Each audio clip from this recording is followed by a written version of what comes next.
Chapter 92. The Loneliest Man. Excruciatingly shy, Charles Lutwidge Dodson lived a lonely childhood. Bullied and tormented by the older children because of his severe stammering, Charlie turned 10 on January 27, 1842, and he remained 10 years old until the day he died in 1898.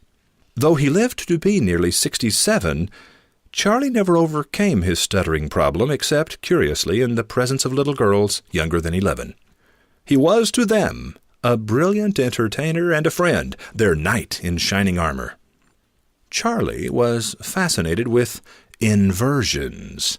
His favorite game was to change one letter of a word to make an entirely new word, and to continue doing so until he had created a word that was related to the original, such as changing wheat to bread, then bread to toast.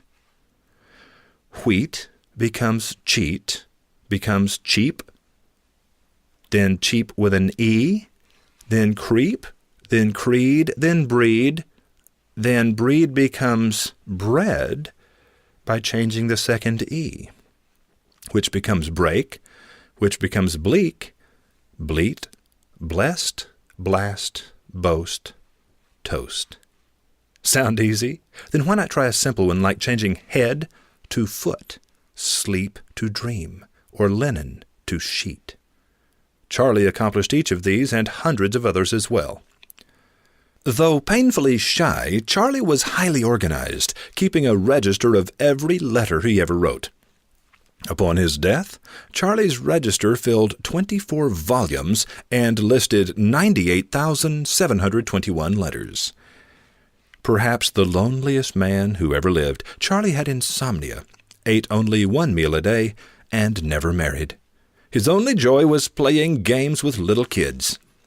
Henry Liddell, dean of Christ Church College, employed Charlie as a logician and a professor of mathematics, posts he held at the college until the end of his life. On July 4th, 1862, Henry Liddell asked Charlie if he would row his 3 daughters up the Thames River from Oxford to Godstow for a picnic, and then row them back home before dark. Delighted, Charlie spent the entire day telling the girls a fantastic story in which Liddell's 9-year-old daughter was the heroine. Upon returning home, the little girl begged Charlie to please write the story down. A few days later, Charlie presented her mother with a lengthy, hand-written account and assumed he had heard the last of it. Not long after, novelist Henry Kingsley visited the deanery and happened to pick up the story from the drawing-room table. Reading it, he urged Mrs. Liddell to persuade the author to publish it. The daughter's name, by the way, was Alice, and Charlie's story was about her adventure in a place of inverted reality called Wonderland. True to his love for inversions, the book was published only after Charlie inverted his Christian name to Lutwidge Charles, then translated it to the Latin Ludovicius Carolus, from which he then anglicized it to Lewis Carroll. Though he himself could never speak clearly, the names and sayings of his characters, the March Hare, the Mad Hatter, the Cheshire Cat, and the White Knight, have become part of our everyday speech. Only the Bible and Shakespeare are quoted more often. Chapter 93. Moon River. No, I can't sing. Moon River, wider than a mile. Remember Andy Williams, the silver-voiced crooner who had his own TV show back in the 1960s? How about Alice Cooper, the first of the gory 70s shock rockers?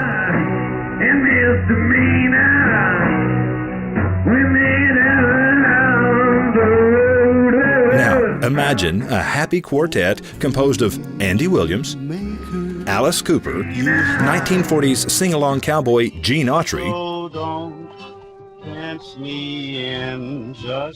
and adult magazine publisher Hugh Hefner. Sounds unlikely at best, right? Well, it happened. although the philosophical and stylistic differences separating these men were definitely wider than a mile, the four unlikely comrades did in fact come together to save a sentimental icon that was very dear to each of them. Williams, Cooper, Autry, and Hefner joined hands, hearts, and wallets to refurbish a decrepit 5-story billboard in Los Angeles. What was it that made the sign so special to Andy, Alice, Jean, and Hugh? Perhaps it had to do with the fact that, like each of them, the sign was glitzy, larger than life, and completely homemade. Built in 1923 to promote a Beechwood Canyon subdivision, the strange homemade sign became the property of the city in 1944, when the company that had erected it filed bankruptcy. Not wanting to draw attention to a failed area subdivision, the city of Los Angeles chopped off a third of the sign's message, hoping that newcomers would now assume it was simply a navigational landmark. It worked.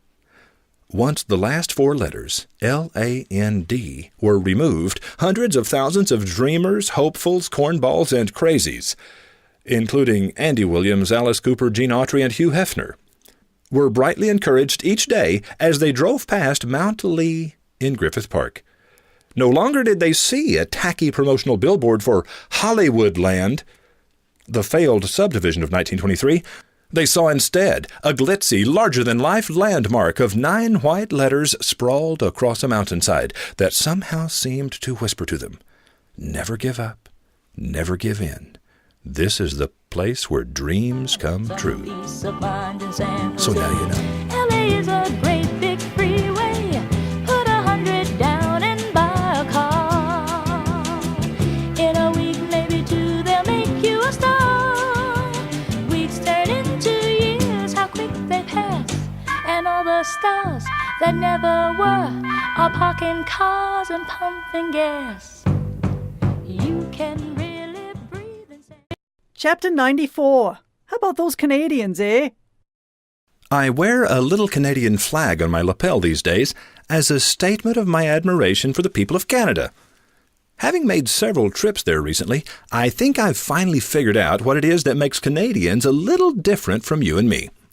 In a word or two, it's the Canadian perspective. Canadians look at things differently from those of us who live in these frantic United States.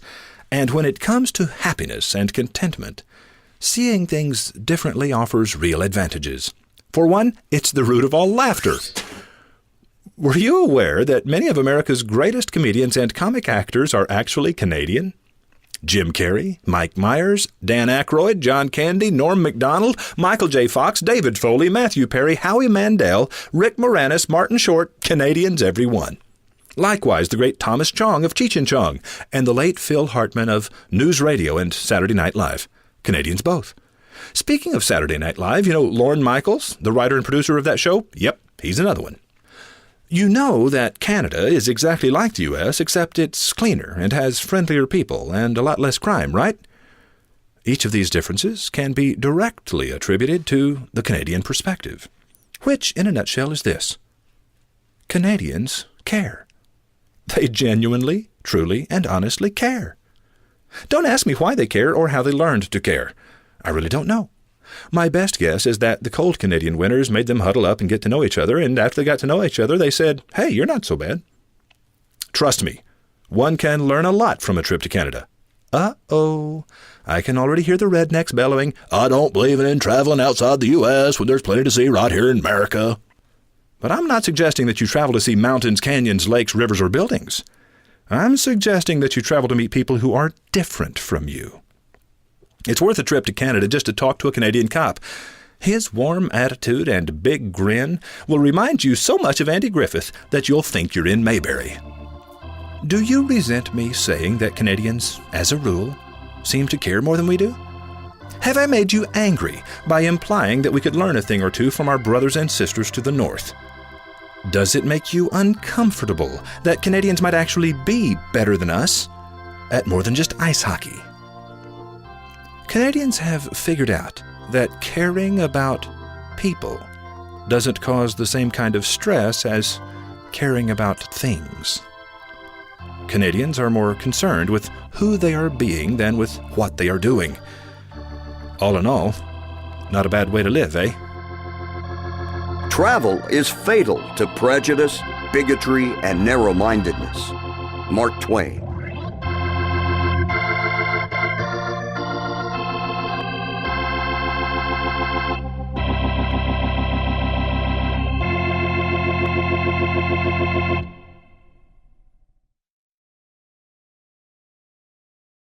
Chapter 95. American Indian Eloquence. America's Thanksgiving holiday originated when the Pilgrims gave thanks to God for sending them an Indian friend named Squanto. This much you already knew. What you didn't know is that long before the Pilgrims landed at Plymouth Rock, this same Squanto had been captured by two English sea captains, George Weymouth and John Hunt, and abused as a slave for 14 years. Squanto had been free less than 5 years when Captain John Bradford's Pilgrims arrived on the good ship Mayflower. Squanto had every reason to organize a killing party and wipe out the pale-skinned invaders, but he chose to help them instead. Gazing with pity at Bradford's pathetic band of would-be settlers as they huddled around Plymouth Rock, Squanto thought, "If I don't help these silly white men, they're all going to die in the coming winter." And with that, he walked out of the woods and introduced himself. Squanto died 2 years later of a disease contracted from these same Europeans. When I was a boy, all the movies were about heroic cowboys and evil Indians, and in virtually every one of them, courageous settlers had to circle the wagons to defend themselves against unprovoked attacks from ape-like Indians who said things like, "Ugh, me want 'em whiskey." Would you like to know how Indians actually spoke back then? Consider the musings of Ispuo Mukika Crowfoot, a Blackfoot Indian who was 20 years old in 1803, the year Lewis and Clark launched their famous expedition. As he lay dying, Ispuo left us with these last words: "What is life? It is the flash of a firefly in the night. It is the breath of a buffalo in the wintertime. It is the little shadow which runs across the grass and loses itself in the sunset." Was Ispuo Crowfoot a particularly eloquent Indian? Not at all. 59 years earlier, when George Washington was just a 12-year-old boy, the collected chiefs of the Indian nations met to discuss a letter from the College of William and Mary, suggesting that they send 12 of their young men to the college, that, quote, they might be taught to read and write. The chiefs sent the following reply: "Sirs, we know that you highly esteem the kind of learning taught in colleges, and that the maintenance of our young men while with you would be very expensive to you. We are convinced, therefore, that you mean to do us good by your proposal, and we thank you heartily. But you, who are wise, must know that different nations have different conceptions of things, and you will therefore not take it amiss if our ideas of this kind of education happen not to be the same with yours. We have some experience of it. Several of our young people were formerly brought up at the colleges of the northern provinces. They were instructed in all your sciences, but when they came back to us they were bad runners, ignorant of every means of living in the woods, unable to bear either cold or hunger, knew neither how to build a cabin, take a deer, or kill an enemy, spoke our language imperfectly, were therefore neither fit for hunters, warriors, nor counselors. They were totally good for nothing. We are, however, not the less obliged by your kind offer, though we decline accepting it, and to show our grateful sense of it, if the gentlemen of Virginia will send us a dozen of their sons, we will take care of their education, instruct them in all we know, and make men of them." I wish I could have met the collected chiefs who wrote that letter. I wish I could have known Ispuo Crowfoot. I'm really glad they don't make cowboy and Indian movies anymore.